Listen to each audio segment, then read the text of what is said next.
जय हो। Srimad Bhagavatam canto 4 chapter number 4 verse number 13 से आज हम प्रारंभ करेंगे। इस आध्यात्मिक जगत में प्रवेश करने से पहले गुरु और गौरंग से कृपा की याचना करते हुए मंगलाचरण करेंगे, ताकि हम जो कुछ श्रवण करने वाले हैं उसका हमें पूरा पूरा लाभ प्राप्त हो सके, जो कि है कृष्ण प्रेम की प्राप्ति। गुरवे गौरचंद्राय राधिकाय तदालये कृष्णाय कृष्णभक्ताय तद्भक्ताय नमो। नारायणं नमस्कृत्य नरं चैव नरोत्तमं दैवीं सरस्वतीं व्यासं ततो जयमुदीरये।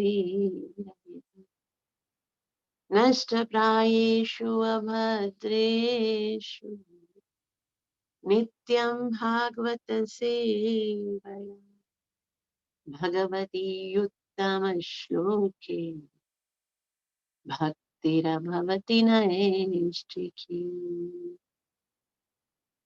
पञ्चतत्त्वात्मकं कृष्णं भक्तरूपस्वरूपकम् भक्तावतार भक्ताख्यं नमामि भक्तशः। जय श्री कृष्ण चैतन्य प्रभु नित्यानंद श्री अद्वैत गदाधर श्रीवासदि गौर भक्तवृंद। हरे कृष्ण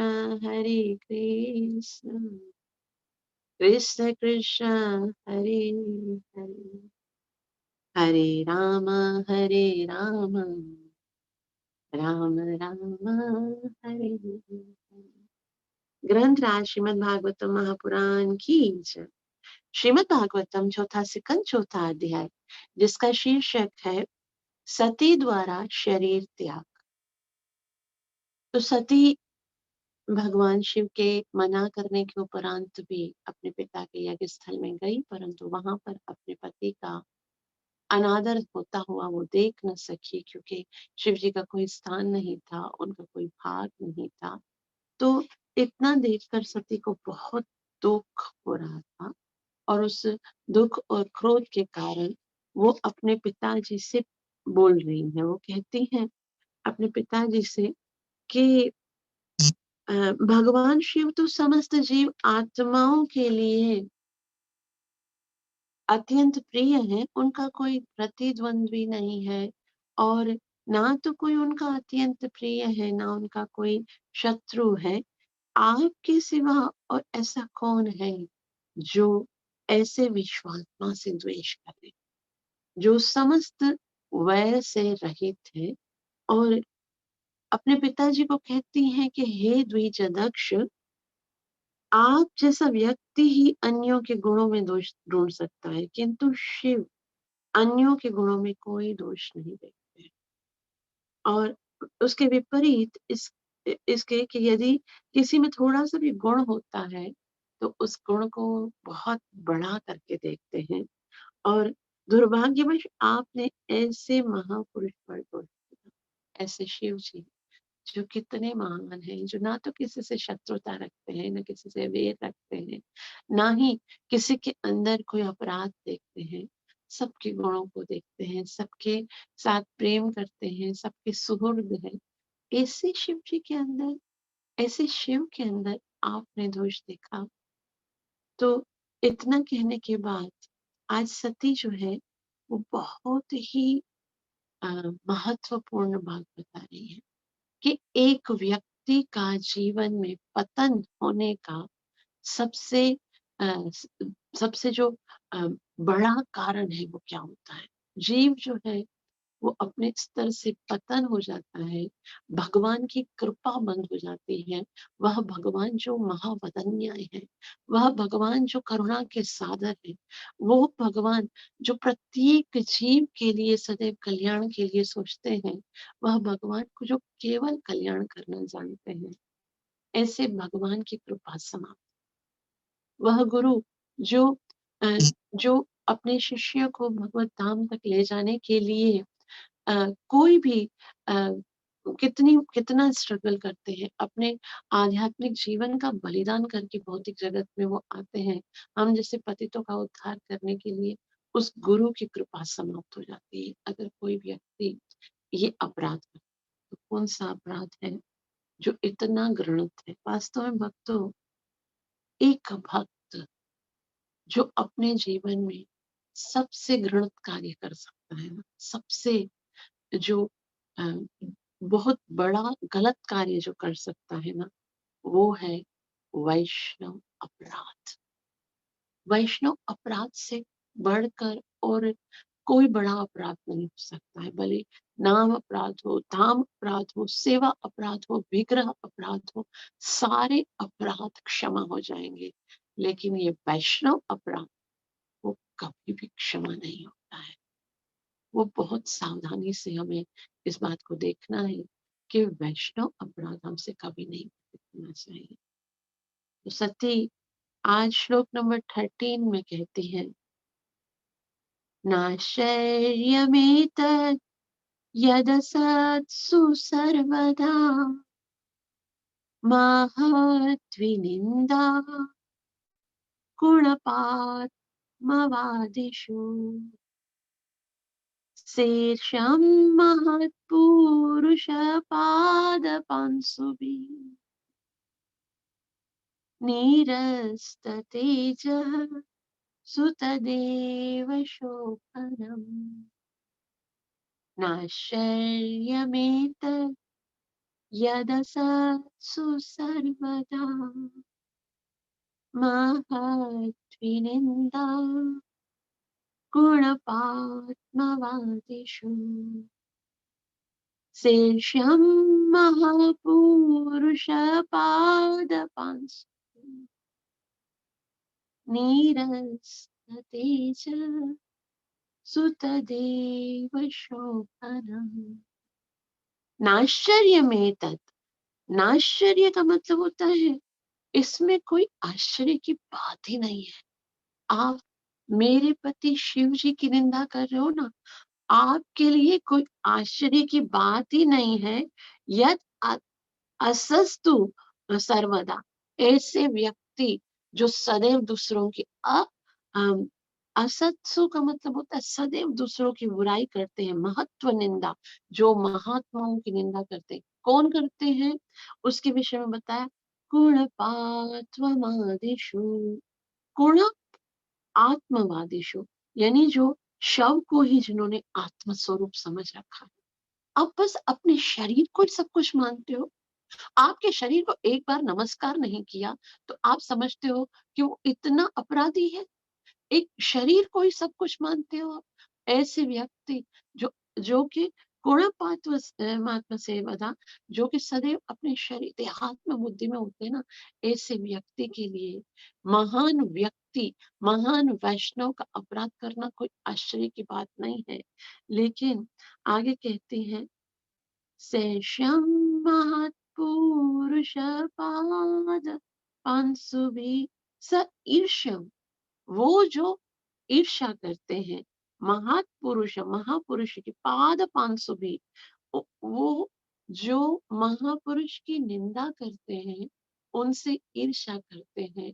और तो क्या होता है, उनके पाद पांसुभि मतलब उनकी चरण रज होती है निरस्त तेजा, उनकी चरण रज जो कि सबका कल्याण करने वाली है। एक व्यक्ति जो उस वैष्णव की निंदा करता है, जो वैष्णव को दुखी करता है, जो वैष्णव का अपमान करता है, वही उसके निरस्त तेजा, उसके सारे तेज को, उसके सारे जो उसने वैभव कमाया होता है ना, वो सब उसी समय समाप्त हो जाता है, जब किसी वैष्णव के चरणों के प्रति निंदा होती है। तत एव शोभनम, ये जो है ना, जो कि वैष्णव लोग की निंदा करते हैं, वो अपने सारे तेज जो कि उसके जीवन का सौंदर्य है, जो उसके जीवन का वैभव है, वो सब समाप्त कर देते हैं। तो अनुवाद देखिए, जिन लोगों ने इस नश्वर भौतिक शरीर को ही आत्मा स्वरूप मान रखा है, उनके लिए महापुरुष की निंदा करना कोई आश्चर्य की बात नहीं। आज हम देखते हैं ना, संसार में लोग है ना, वो भक्तों की निंदा करने में बहुत इंटरेस्ट लेते हैं। अगर कोई भक्त जो है ना, अभी अभी जैसे हम लोग ज़ूम पर क्लास कर रहे हैं या कहीं लेक्चर है, कोई सत्संग है, उसमें किसी को इंटरेस्ट नहीं है। उनको लगता है ये तो भगत है, तो यही करेंगे ना, और क्या करेंगे। बाकी एक भक्त, वो अगर ये इसको छोड़ कर किसी पार्टी में चला गया, और उस पार्टी में यदि उसने अपने जो मतलब फैमिली है, गैदरिंग है, कोई प्रोग्राम है, उसमें यदि उसने थोड़ा पार्टिसिपेट कर दिया है, या फिर है ना कोई मतलब ऐसा है कि कोई कार्य उसने किया है, या वो कैसा ड्रेस पहन के गया है या कुछ ऐसा, तो फिर क्या है, लोग पूरा उसको पॉइंट आउट करेंगे और उसको बोलते, एक दूसरे को बोलेंगे, अच्छा वो भगत है ना, उसको देखा तुमने? वो आज एफबी पर वो आया था और वो प्रोग्राम में ऐसे-ऐसे डांस कर रहा था, ये करेगा, ये कर। तो ऐसे ना उनके लिए कोई बड़ी आश्चर्य की न आश्चर्य में तत् यदसस्तु सर्वदा, जो अ, ऐसे लोगों जो कि केवल अपने जो शरीर को ही सब कुछ मानते हैं, वो उनके लिए कोई आश्चर्य की बात नहीं है। लेकिन वो जो ईर्ष्या करते हैं, शेषम महापुरुष पाद पांसुभि, तो भौतिकतावादी पुरुष के लिए ऐसी ईर्ष्या ठीक ही है। वो कहते हैं स ईर्ष्या, वो ठीक ही है, वो करते हैं। तो सती बहुत दुखी है ना, इसलिए अपने पिताजी को बोलती है, आप ठीक कर रहे हो, अच्छा कर रहे हो। क्योंकि क्योंकि इसी प्रकार से उनका पतन होता है। क्योंकि ये जो निरस्त तेजस सुपदेव शोभनम, ये आपका आज जो आप दक्ष प्रजापति बने हुए हो, सारे प्रजापतियों में महान हो ना, केवल वैष्णव की निंदा करने से देखना, तुम्हारा तेज सारा समाप्त हो जाएगा।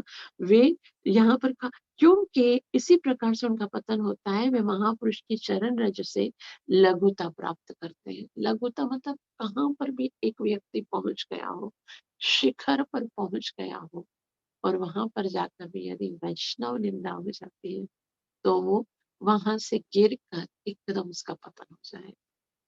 तो हमें हमेशा वैष्णव अपराध से सावधान रहना चाहिए। ये इसीलिए हम रोजाना सुबह को तुलसी पूजा करने के बाद पढ़ते हैं ना, नाम अपराध, उसमें पहला अपराध यही है कि भगवान नाम प्रचार में अपना संपूर्ण जीवन समर्पित करने वाले महाभागवत भक्तों की निंदा करना।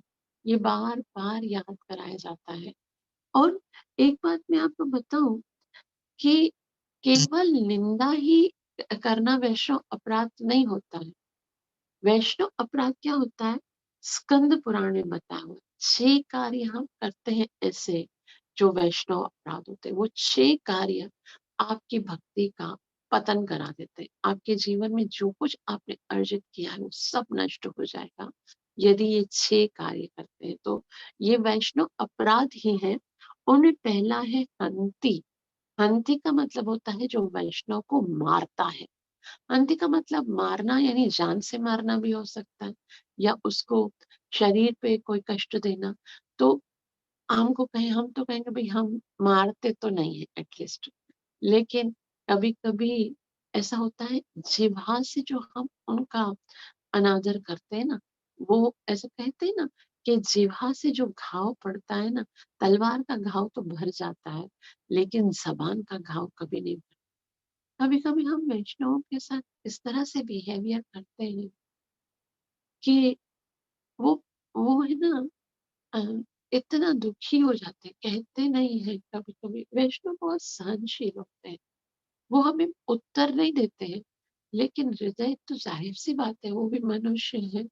हृदय में छुपता तो होगा कि ये लोग मुझे, क्योंकि अब ये कलयुग है, हम इतना बड़ा तो किसी को मान नहीं सकते कि कोई हरिदास ठाकुर की तरह होगा, जो को जिनको कितने भी बाज़ारों में जाकर कोड़े लगाए जाएँ, लेकिन फिर भी वो उनके कल्याण, वो भले वैष्णव कल्याण की के लिए वो भगवान को प्रार्थना करेगा, लेकिन फिर भी तो उसको दुःख तो होगा ना कि वो मुझे कह रहा है।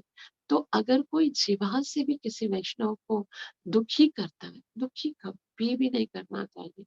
हमें ज़्यादा से ज़्यादा कोशिश करनी चाहिए कि दूसरों को खुशियाँ दें। दूसरों के एक सबसे बड़ा दान है, पता है क्या? कि हमारे पास देखो धन ना हो ना, हम धन का दान कर ना करें ना तो भी चलेगा। लेकिन एक किसी के चेहरे पर यदि हमारे कारण मुस्कुराहट आ जाती है ना, तो इससे भी भगवान बहुत प्रसन्न होते हैं। तो किसी के हँसने की वजह बननी चाहिए हमेशा। किसी के दुखी होने की वजह कभी भी नहीं बनना चाहिए। हमें कोई ऐसा कार्य कभी नहीं करना चाहिए जिससे किसी सामने वाले को दुःख हो। इसीलिए शब्द हमेशा वो इतना कड़वा बोलते हैं, इतना दुःख पहुँचता है उससे। तो एक होता है हंती यानी मारना और इसमें अबॉर्शन भी आ जाता है। जो व्यक्ति अबॉर्शन करवाते हैं ना, तो हमें नहीं पता कि उसके गर्भ में कौन है ना? तो हो सकता है बहुत बड़ा वैष्णव आने वाला हो लेकिन उसको गर्भ में ही उसकी हत्या कर दी जाए। तो वैसे ही अबॉर्शन तो बहुत बड़ा अपराध है, लेकिन ये हंती में आता है। जैसे प्रहलाद महाराज जब हिरण्यकशिपु तपस्या करने के लिए गए थे ना, तो इंद्र ने सोचा प्रहलाद तो हिरण्यकशिपु का पुत्र है, तो वो तो बड़ा होकर राक्षस ही बनने वाला है, तो इसके लिए क्या करते हैं, कयादू के गर्भ में उसकी हत्या कर देते हैं। तो लेकिन नारद मुनि ने ना कहा नहीं, आप इसकी हत्या नहीं कर सकते, क्योंकि क्या पता ये बहुत बड़ा वैष्णव बने। तो पहला वैष्णव का अ, वैष्णव अपराध क्या है? उनका उनकी हंति यानी उनको मारना। और दूसरा है निंदन्ति। निंदन्ति मतलब निंदा करना और निंदा भी ऐसे नहीं कि खाली वो नहीं है हम उसके पीछे बोल रहे। निंदा का एक दूसरा मतलब ये है सुप्रशंसा और परनिंदा। सुप्रशंसा अगर कोई वैष्णव बहुत सारे बैठे हैं और हम उनको कुछ ना कहकर अपनी प्रशंसा करते हैं, खाली जैसे हमको पता है कि भाई वो किसी कारण से आज मंगल आरती पर नहीं उठा, तो हम तो भाई 4 बजे उठ के मंगल आरती करते हैं, बाकियों को क्या मतलब पता ही नहीं है, वैष्णव बने हुए हैं, दीक्षा ले ली है लेकिन ये नहीं करते वो नहीं करते। तो किसी को पॉइंट आउट नहीं करे लेकिन खाली अपनी ही खाली तारीफ है। सुप्रशंसा जो होती है ना, वो भी निंदा के बराबर होती है, क्योंकि हम ऐसे बोलते हैं ना कि भाई ये क्वालिटी मेरे अंदर है लेकिन उसके अंदर नहीं है, यानी कि अपने आप को सुपीरियर बताना ना। तो भक्त को हमेशा क्या करना चाहिए, अपने आप को राह में गिरे हुए तिनके से भी तुच्छ समझना चाहिए कि मेरी प्रशंसा कभी नहीं होनी चाहिए। दूसरों का यदि छोटा-सा भी गुण है, तो उसको हमें प्रमोट करना चाहिए, उसको बताना चाहिए। अपनी प्रशंसा करना मतलब दूसरों की निंदा। तो सुप्रशंसा इज़ परनिंदा, परदोष कीर्तनम। अगर दूसरों के दोष का कीर्तन करते हैं, तो वो भी निंदा है।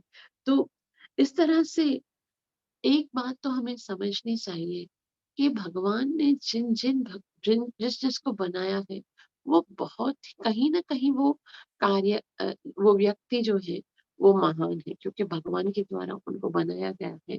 तो हर एक भक्त से, जो भक्त है स्पेशली जो नाम जप करते हैं, उन उनसे हम एक न एक चीज़ तो सीख सकते हैं।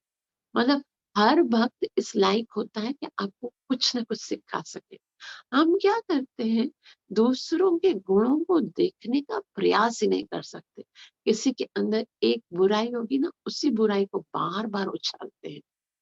तो मतलब हमें दूसरों के में अंदर अच्छाई ढूँढने का प्रयास करना चाहिए। तो पहला क्या है? हंति, दूसरा है दूसरा है निंदन्ति और तीसरा है द्वेष। द्वेष का मतलब होता है कि ईर्ष्या करना। ईर्ष्या करना मतलब वो अगर सामने आए तो भी हृदय के अंदर ना एक ईर्ष्या हो अ, उसके प्रति आदर ना हो, ईर्ष्या हो, आदर नहीं हो।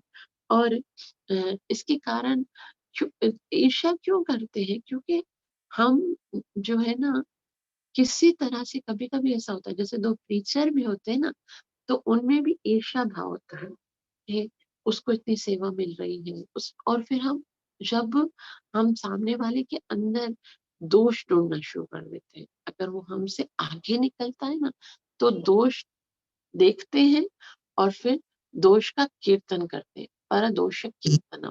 तो ये है ईर्ष्या। ईर्ष्या करने से भी वैष्णव अपराध होता है। और दूसरा है कृंदंती। कृंदंती का मतलब होता है कि क्रुद्धन क्रुध्यति यानी किसी वैष्णव के ऊपर क्रोधित होना। क्रोधित होना मतलब वो कोई कार्य कर रहा है और हम उस पर गुस्सा करते हैं, चिल्लाते हैं। तो ये भी वैष्णव अपराध में आता है। तो पता है वैसे तो इसके बहुत सारे एग्जाम्पल हो सकते हैं, लेकिन एक महात्मा बहुत सुंदर एग्जाम्पल दे रहे थे कि यदि आप एक बार किसी वैष्णव पर क्रोधित होते हो, वो कार्य भले कोई भी कर रहा है, हमारा कर्तव्य क्या है कि हम प्रेम से उनको समझाएं या अगर प्रेम से उनको बोले। समझ में आता है तो ठीक है, नहीं समझ में आता है तो वो जाने, उसका भगवान जाने। हमको कोई भगवान ने उसको समझाने के लिए नहीं भेजा है संसार में, अपना काम करना चाहिए। तो यहाँ पर कृत्यंती यानी एक बार यदि आप किसी वैष्णव का को क्रोध करते हो तो आपका 1 महीने का भजन समाप्त हो जाता है। 1 महीने में हमने कितनी मेहनत से भजन किया होगा, है ना?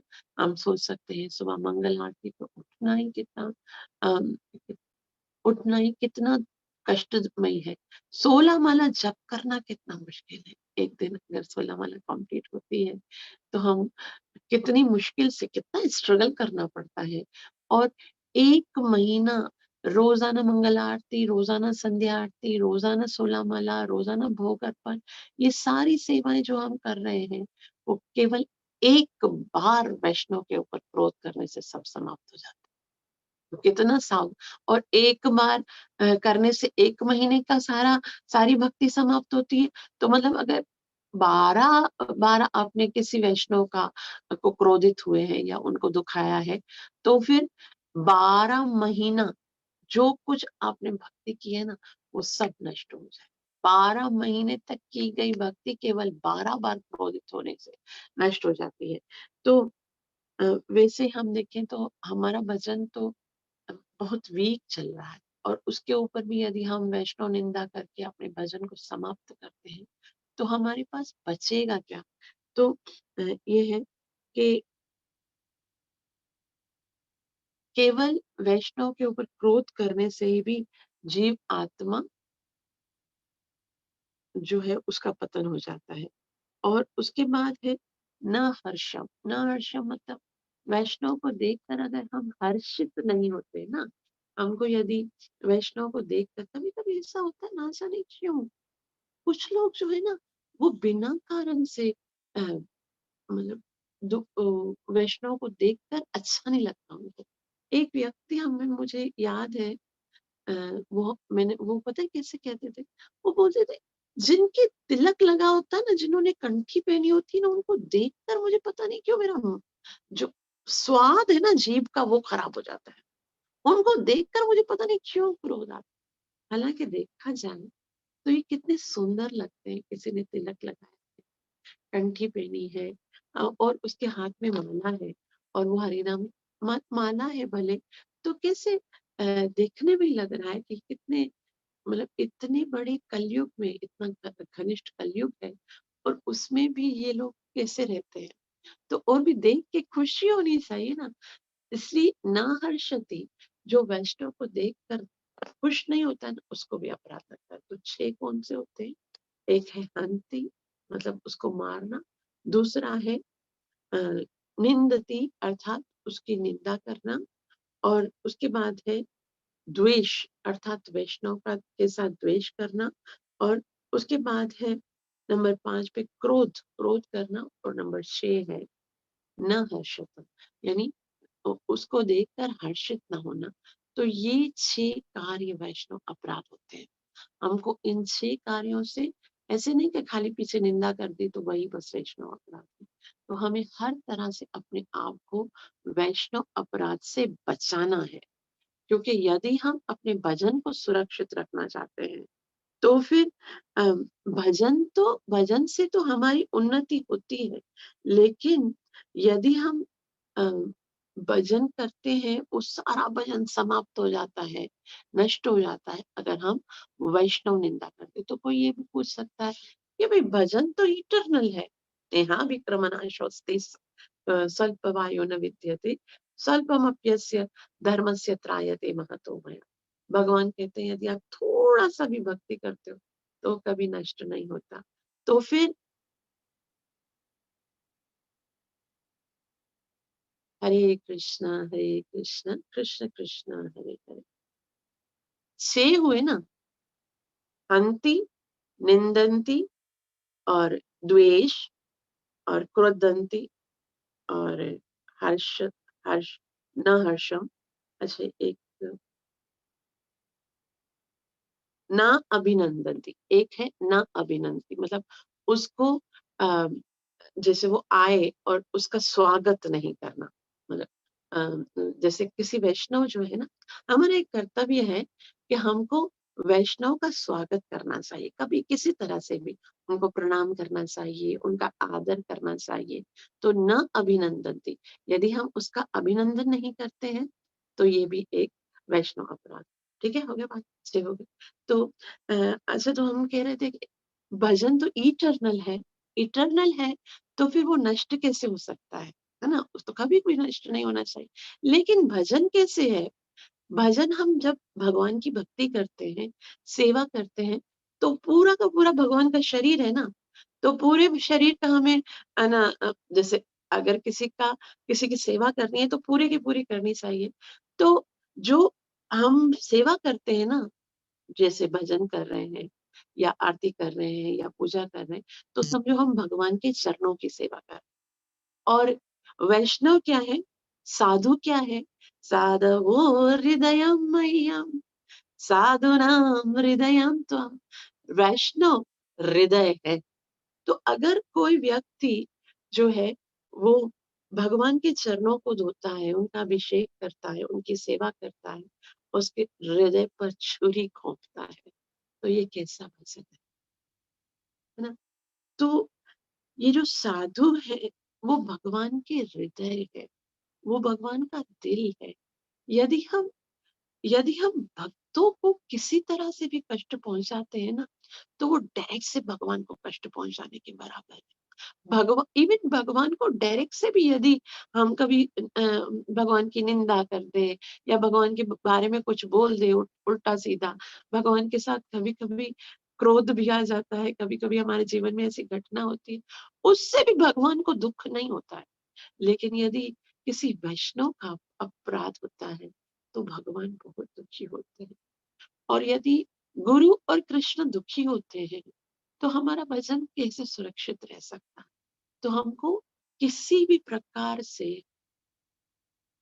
वैष्णव अपराध करने से बचना है, क्योंकि यहाँ पर साफ साफ बताया है कि क्योंकि इसी प्रकार से जीव का पतन होता है। हम बड़ी मुश्किल से यहाँ तक पहुंचे हैं। भगवान कहते हैं कि मनुष्याणाम सहस्रेषु, हजारों में से कोई एक आता है, और वो भी कैसे आया है? बहुनाम जन्मनाम अन्ते ज्ञानवान मां प्रपद्यते। बड़े जन्मों की तपस्या तक हम यहाँ पर आए हैं कि हम हरि नाम ले रहे हैं, हम हम भगवान की सेवा कर रहे हैं, हम गीता और भागवत को पढ़ रहे हैं। ये बड़ी मुश्किल से मिला है हमको, और केवल वैष्णव निंदा से ये सब जो अर्जित किया है वो नाश हो सकता है। इसलिए हमें सदैव सावधान रहना चाहिए। शिला प्रभुपाद की जय। शिला प्रभुपाद जी कहते हैं कि ग्रहणकर्ता की क्षमता पर प्रत्येक वस्तु निर्भर करती है। मतलब आप कितना ग्रहण कर सकते हो उसी पर निर्भर करती है। जैसे झुलसती धूप में अनेक वनस्पतियों तथा पशु सूख जाती हैं, तो भी कई एक लहलहाते हैं। अतः उन्नति और अ, अवनति का कारण ग्रहणकर्ता पर होता है। इसी प्रकार अभी देखो, अब जो सरकमस्टेंसेस है, उसको आपने किस तरह से लिया है, उसी के अनुसार आपकी उन्नति होगी या आपका जो है ना वो पतन होगा। जैसे ईश्वर प्रभुपाद जी उदाहरण देते हैं कि कोई तो धूप होती है ना, तो सारे पौधे सूखते हैं, लेकिन कोई पौधा जो है उस धूप में भी निखर के आ जाता है। तो उसने उसको कैसे ग्रहण किया है, उससे पता चलता है। उससे रिएक्शन जो है वो पता चलता है। श्रील प्रभुपाद जी कहते हैं, महीयसाम पादरजोभिषेकम। महीयसाम अर्थात अ, जो महान संत हैं, जो महान भक्त हैं, पाद रजो उसके चरणों के अभिषेक, मतलब उनके चरणों का अभिषेक जो है, महापुरुष के चरण कमलों की रज ग्रहण करते का कर्ता का कल्याण करने वाली है, किंतु वही धूल हानि पहुंचा सकती है। ये ही कि किस तरह से आपने उसको ग्रहण किया है, वही चरण रज जो आपके जीवन को, चाहे कोई कितना भी पतित अवस्था में हो, एक वैष्णव की कृपा दृष्टि हो जाए, वो भगवान तक पहुंच जाएगा। चाहे वो कितना ही घृणित क्यों न हो, कोई कोई अगर वो मृगारी जैसा पशुओं की हत्या करने वाला, जो तड़पते हुए पशुओं को देखकर आनंदित होने वाला एक वैष्णव की कृपा दृष्टि हो जाए, वाल्मीकि बन जाता है। वो जगाई मदाई जो कितनी घृणित कार्य करते, कोई ऐसा अपराध नहीं जो उन्होंने ना किया। नित्यानंदा प्रभु की कृपा को प्राप्त करके वो महाप्रभु के पार्षद बन सकते। केवल वैष्णव की जो चरण की रज है ना, वो आपको भगवान के धाम तक पहुंचा सकती है, चाहे आप कितने भी अपराधी क्यों ना हो। और वही रज जो है, वही वैष्णव यदि दुखी हो जाए, तो आपका पतन हो सकता है। तो किस तरह से उसको ग्रहण किया है, ग्रहणकर्ता पर ही निर्भर करता है। महापुरुष के चरण कमलों की रज ग्रहणकर्ता का कल्याण करने वाली है, किंतु वही धूलि हानि पहुंचा सकती है। जो किसी महापुरुष के चरण कमलों के प्रति अपराध करते हैं, वे सूख जाते हैं, उनके दिव्य गुण घट जाते हैं, जो कुछ भी गुण है वो समाप्त हो जाएंगे। इसलिए बहुत सावधान रहना। और महापुरुष अपराधों को क्षमा कर सकते हैं, किंतु कृष्ण उस महापुरुष के चरण कमलों की धूल के प्रति किए अपराध को क्षमा नहीं करते, क्योंकि भगवान का हृदय है वैष्णव। महापुरुष आपके अपराध को लेते भी नहीं है। मतलब जो भक्त होते हैं ना, उनको नहीं लगता कि किसी ने मुझे अपराध किया है। उनकी निंदा होती है तो भी वो, क्योंकि वो सहनशील है, इसलिए वो हमारे अपराधों को क्षमा कर देते हैं, लेकिन भगवान नहीं करते।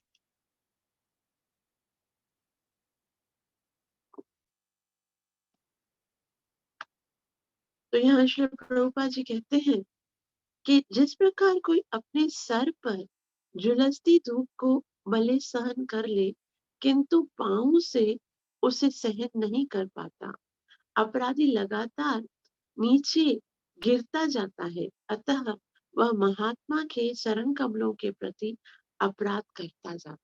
तो यहाँ श्री प्रभुपाद जी एक उदाहरण देते हैं कि भगवान जो है ना, अपने ऊपर कोई जैसे व्यक्ति होता है ना, शूज पहन के जाएगा ना, तो फिर भले कितना ही है ना झुलसती हुई धूप होगी, तो वो चल देगा। सर पे आ रही है, लेकिन सर पर वो बर्दाश्त कर लेता है। लेकिन अगर उसके पास उसके पैरों में वो धूप लगती है ना, तो वो पाँव जो है ना, वो उसको बहुत दुख होता है, उसको दुख रहे होते हैं, झुलस रहे होते हैं, तो पैरों को कष्ट होता है, तो वो दुखी होते हैं। उसी तरह से भगवान का यदि कोई अपराध करता है, तो भगवान बर्दाश्त कर लेते हैं, लेकिन उनके चरणों की सेवा करने वाले जो भक्त हैं, उनके अपराध को वो सहन नहीं कर सकते। तो श्रील प्रभुपाद जी कहते हैं आगे कि जब कोई वैष्णव अपराध करता है, तो अपराधी लगातार नीचे गिरता जाता है। एक ही अपराध, ऐसा नहीं कि आपने एक बार किया तो बस जान छूटी, वो बार बार करता रहता, अतः वह महात्मा के चरणों के प्रति अपराध करता जाता है। एक करेगा, दूसरा करेगा, इसे करता जाएगा। जैसे दक्ष प्रजापति एक बार वो झुके नहीं, प्रणाम नहीं किया या उठकर उनका स्वागत नहीं किया, तो एक तो वहाँ पर उनकी निंदा की, ऊपर से उन्होंने उनको श्राप भी दिया, फिर यज्ञ किया, यज्ञ में भी उनका अनादर, तो बार-बार होता है, करता जाता है। सामान्य रूप से अपराध वे करते हैं जो अस्थिर देह को स्व मान बैठता है। राजा दक्ष देह का को आत्मा मान बैठने के कारण अत्यधिक मोहग्रस्त थे। तो वैसे यहाँ पर हमको ये सोचना चाहिए कि दक्ष प्रजापति भगवान के पार्षद हैं। उनके प्रति हमको अ, मन मेला नहीं करना चाहिए कि वो क्यों कर रहे हैं? दक्ष प्रजापति ने ऐसा क्यों किया? महान वैष्णव शिव जी के साथ इन्होंने इतना ये नहीं सोचना चाहिए। ये सोचना चाहिए कि वैष्णव निंदा का कितना बड़ा अ, रिज़ल्ट कितना खराब निकल सकता है। तो हमारे लिए हमें सिर्फ़ अपने लिए शिक्षा लेनी चाहिए। उसने ऐसा क्यों किया कभी नहीं सोचना चाहिए। हमें कैसा करना है ये सोचना चाहिए। तो उसने शिव जी के चरणों के प्रति अपराध किया क्योंकि उसने अपने को सती के शरीर का पिता मानकर अपने शरीर को शिव के श्रेष्ठ मान लिया था। सामान्य तो उसने सोचा मैं तो सती का पिता हूँ, मैं तो इसका ससुर हूँ, मैं तो दक्ष प्रजापति हूँ, मैं तो प्रजापतियों का राजा हूँ, तो मुझे सम्मान मिलना चाहिए। ये सब शरीर के लिए है। शरीर के ही ये उपाधियाँ हैं कि मैं इसका पिता हूँ, मैं पति हूँ, मैं दक्ष प्रजापति हूँ, मैं ये हूँ। शरीर को ही सब कुछ माना तभी तो दुःख हुआ। यदि वो अपने आप को आत्मा मानता, तो आत्मा का तो कोई अनादर कर ही नहीं सकता है। तो फिर दुःख बात किस बात का? तो यहाँ श्री प्रभुपाद जी कहते हैं, क्योंकि उसने अपने सती के शरीर का अपने को पिता मानकर अपने शरीर को ही शिव से श्रेष्ठ मान लिया था। सामान्यतः अल्पज्ञानी ऐसी ही त्रुटि करते हैं और वे देहात्म बुद्धि से काम लेते हैं। इस प्रकार वे महात्माओं के चरण कमलों के प्रति अ अधिकाधिक अपराध करते हैं। वो महात्मा जो भक्त हैं, उनके चरणों का अपराध करते हैं। जो जीवन के प्रति ऐसी विचारधारा रखता है, वह गायों तथा गधों जैसे पशुओं की श्रेणी में गिरता है। तो स एव गोखर ऐसा आता है भागवत में एक श्लोक कि वो जो यस्या त्रिधातु का ये जो त्रिधातु ये जो हमारा शरीर है उसको ही जो सब कुछ समझता है या फिर जो तीर्थों में स्नान करने के लिए जाता है वैष्णव की संगति नहीं करता ऐसे ये मनुष्य थोड़े हैं ये स एव गोखर श्रील प्रभुपाद जी कहते हैं वे गायों और गधों के जैसे पशुओं की श्रेणी में गिर जाते हैं। तो बहुत ही सुंदर शिक्षा है हमारे लिए, हमें इसे अवश्य अपनाना है, हमें इसे अवश्य अपने जीवन में उतारना है कि कुछ भी हो जाए, हम किसी वैष्णव के प्रति कोई भी द्वेष नहीं करेंगे, सदा उनका आदर करेंगे, सदा उनका सम्मान करेंगे।